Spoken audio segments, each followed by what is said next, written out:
Welcome, students, to another lecture of political science from Brain Aspire.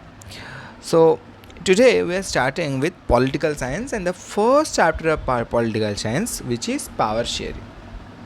तो power sharing मतलब क्या है? Power sharing का मतलब है simply sharing of powers and duties and responsibilities among different people.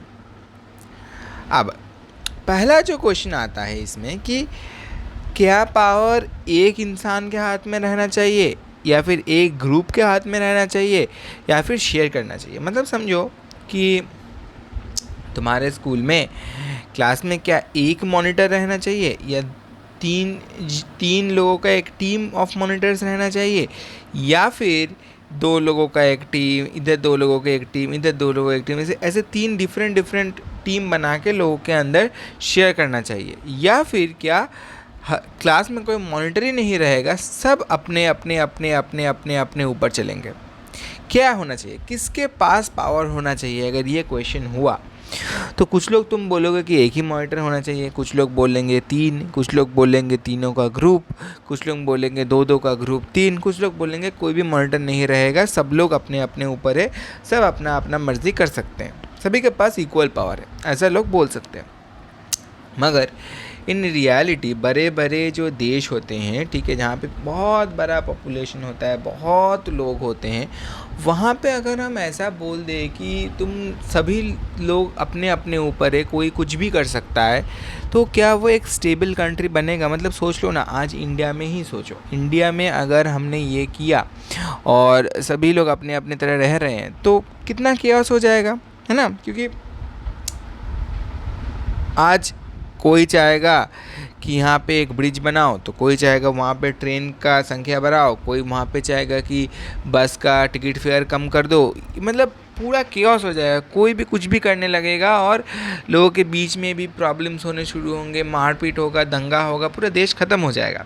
इसीलिए किसी न किसी इंसान के ऊपर या किसी न किसी ग्रुप ऑफ इंसान, किसी न किसी ग्रुप ऑफ पीपल या फिर किसी न किसी ग्रुप ऑफ रिप्रेजेंटेटिव के बीच में पावर देना इम्पॉर्टेंट होता है, ताकि वो लोग पूरे देश में स्टेबिलिटी बना पाए और स्टेबिलिटी बना के रख पाए.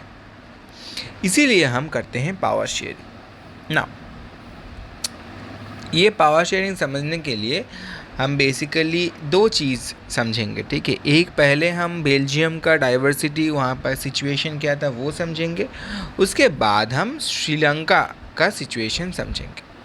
तो आज हम बेल्जियम का डाइवर्सिटी पहले समझते हैं. तो बेल्जियम का जो मैप है वो मैं तुम लोगों को यहाँ पर ड्रॉ करके समझाता हूँ, ठीक है. तो रफ मैप अगर हम ड्रॉ करें बेल्जियम का, तो ये कुछ ऐसा होगा, ठीक है, कुछ ऐसा होगा, काइंड ऑफ ऐसा होगा. तो इसको तुम ऐसे डिवाइड कर लो और इधर समझो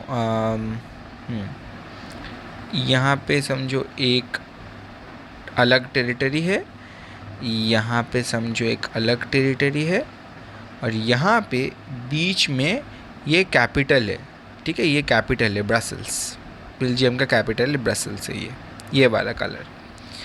अब देखो, मज़े की बात समझो, यहाँ पे ये जो ऊपर का जो ब्लू पार्ट है, ये वाला पार्ट, ठीक है, इसको ब्लू से ही मैं लिखता हूँ. कहाँ पे गया मेरा ब्लू कलर? हाँ,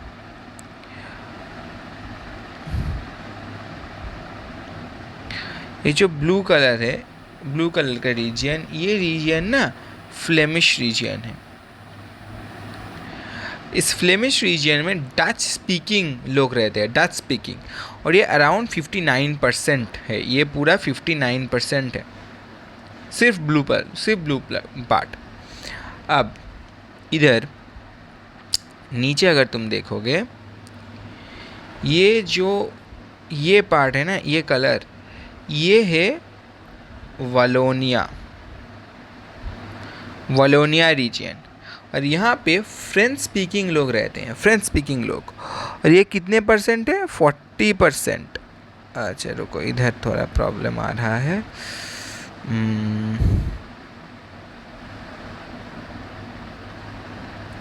इधर लिखो 40% हुआ। और इसको छोड़ करके इधर राइट में कोई और कलर लेके, हाँ ये कलर लेके समझाते हैं।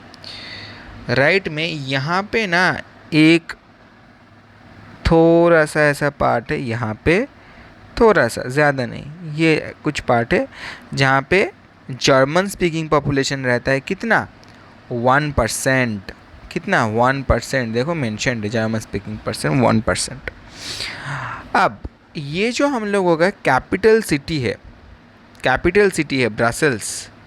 Okay, this is our capital city Brussels. इसको यहाँ पे लेके आओ, इसको समझो बड़ा करके। हम अगर सोचिए ये कैपिटल सिटी है, सेम चीज़ है, ये है ब्रसल्स, ठीक है, ये है ब्रसल्स, ये है ब्रसल्स। अब ब्रसल्स के अंदर अगर हम देखें तो अराउंड 80% जो है वो है फ्रेंच और 20% जो है वो है डच। तो अब चीज़ को समझो, अगर हम पूरे बेल्जियम को देख रहे हैं, पूरे बेल्जियम रीजन को देख रहे हैं, तो वहाँ पे मेजॉरिटी कौन है? डच स्पीकिंग, क्योंकि वो 59% है। मगर अगर हम इसी के साथ अगर हम माइनॉरिटी को देखें तो वो कौन है? फ्रेंच स्पीकिंग लोग है, क्योंकि वो मात्र 40% है, जहाँ पे डच स्पीकिंग लोग 59% है, और जर्मन स्पीकिंग तो 1%, दे आर वेरी माइनॉरिटी, इनके बारे में छोड़ो। तो पूरे देश को अगर हम देखें तो वहाँ पे मेजॉरिटी हैं डच स्पीकिंग फ्लेमिश रीजन के लोग और माइनॉरिटी हैं फ्रेंच स्पीकिंग वालोनिया रीजन के लोग। मगर अगर हम ब्रसल्स को देखें, सिर्फ ब्रसल्स को, सिर्फ कैपिटल सिटी को देखें, तो वहाँ पे मेजॉरिटी है फ्रेंच और माइनॉरिटी है डच।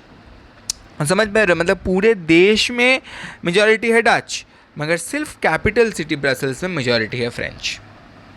अब इसी के लिए ये दो जो कम्युनिटीज़ हैं इनके बीच में प्रॉब्लम्स शुरू हुआ, क्योंकि दोनों के बीच का जो पावर है ना वो इक्वल नहीं था। अब क्या हुआ?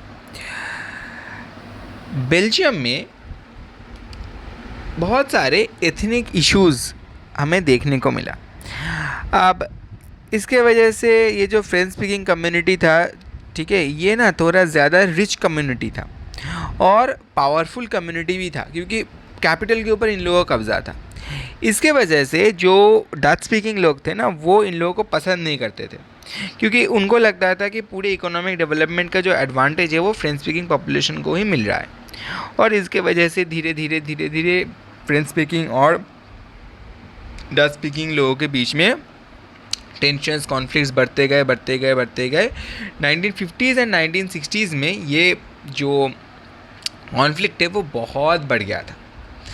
अब इसके लिए एक सल्यूशन खोजना था, कोई ना कोई सल्यूशन करना था। तो सल्यूशन के लिए उन लोगों ने क्या किया, देखो।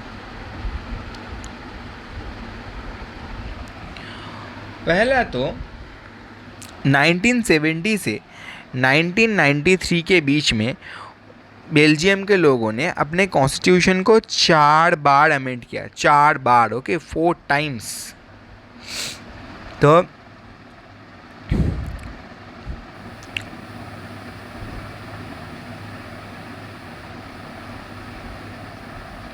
was amended 4 times. कब से कब के बीच में? 1970 से 1993 के बीच में। और चेंजेस क्या लाए गए? एक लाया गया कि जो सेंट्रल गवर्नमेंट होगा, मतलब पूरे देश का जो सेंट्रल गवर्नमेंट है, जैसे हमारे इंडिया का सेंट्रल गवर्नमेंट है, उनका भी सेंट्रल गवर्नमेंट है, तो पूरे देश का जो सेंट्रल गवर्नमेंट है वहाँ पे equal number of French speaking and Dutch speaking लोग होंगे, इक्वल, दोनों इक्वल होंगे, ठीक है। और ब्रसल्स के लिए एक सेपरेट गवर्नमेंट होगा, ठीक है, जहाँ पे भी इक्वल फ्रेंच रिप्रेजेंटेटिव्स और डच रिप्रेजेंटेटिव्स होंगे। समझ में आया? अब इसके साथ साथ ये बोला गया कि बाकी जो स्टेट्स है, स्टेट्स के लिए सेपरेट स्टेट गवर्नमेंट्स भी होंगे, और जो स्टेट गवर्नमेंट्स होंगे उनके पास भी अपने अपने जो रीजियंस है, मतलब वालोनिया रीजियन और जो हमारा डच स्पीकिंग फ्लेमिश रीजन, दोनों रीजन के लिए डिफरेंट स्टेट गवर्नमेंट होगा, और उनके पास भी बहुत ही अच्छी अमाउंट ऑफ पावर रहेगा टू रेगुलेट देयर अफेयर्स। उसके साथ साथ एक और गवर्नमेंट जो बहुत ही यूनिक है, कम्युनिटी गवर्नमेंट बहुत यूनिक है, ठीक है। ये ब्रसेल्स, ये बेल्जियम में बहुत यूनिक चीज़ है कम्युनिटी गवर्नमेंट इंट्रोड्यूस किया गया, जहाँ पे ये बोला गया कि ये कम्युनिटी गवर्नमेंट एक ऐसा गवर्नमेंट होगा जहाँ पे हर एक लैंग्वेज कम्युनिटी से लोगों को चुना जाएगा, मतलब डच, फ्रेंच, जर्मन, हर एक लैंग्वेज के लोगों को चुना जाएगा। यहाँ पे वो लोग जाएंगे और ये कम्युनिटी गवर्नमेंट के अंदर वो क्या चीज़ें डिस्कस करेंगे, उनका पावर क्या होगा, कोई भी कल्चरल, एडुकेशनल या लैंग्वेज रिलेटेड अगर इशू हुआ तो उस इशू को लेकर डिस्कस करेगा कम्युनिटी गवर्नमेंट और सॉल्व भी करेगा कम्युनिटी गवर्नमेंट। अगर एडुकेशन, कल्चरल या लैंग्वेज रिलेटेड कोई इशू हुआ तो उसके ऊपर ना ही सेंट्रल गवर्नमेंट काम कर पाएगा, कुछ बता पाएगा, ना ही स्टेट गवर्नमेंट कुछ कर पाएगा, वो कम्युनिटी गवर्नमेंट ही कर पाएगा, ठीक है। तो देखो बेसिकली हम यहाँ पे से क्या समझे, क्या कि एक इतना बड़ा देश था जहाँ पे मेन प्रॉब्लम था कि डिफरेंट तरह के लोग रहते हैं। तो यहाँ पे अगर समझो डच जो लोग थे वो कोशिश करते कि फ्रेंच स्पीकिंग लोगों को हटा के पावर से खुद पावर में आने के लिए, तो भी कॉन्फ्लिक्ट हो जाता, बहुत बड़ा कॉन्फ्लिक्ट हो जाता, सिविल वार हो जाता। वहीं अगर फ्रेंच पीपल लोग डच पीपल लोगों को निकालना चाहते थे देश से तो वहाँ पे भी कॉन्फ्लिक्ट हो जाता, और जर्मन पीपल लोग तो बहुत कम थे तो उनके ऊपर भी बहुत अत्याचार हो सकता था इन सब के बीच में। मगर उन लोगों ने ना, किसी भी कम्युनिटी ने ये कोशिश नहीं किया कि दूसरे कम्युनिटी को हटाया जाए, उनके ऊपर अत्याचार किया जाए। हर एक कम्युनिटी ने ये कोशिश किया कि कैसे हम सब लोग एक साथ मिल बांट के जुड़ के रह सकते हैं। तो ये जो उनका डिमांड था कि हमें एक साथ अच्छे से रहना है ना, इसी से उन लोगों ने सोल्यूशन निकाला ऑफ दिस एकोमोडेशन, ठीक है। ये देखना, ये जो पूरा जो कंसेप्ट है ना, ये तुम लोगों को बुक में मिलेगा एज रिटन एज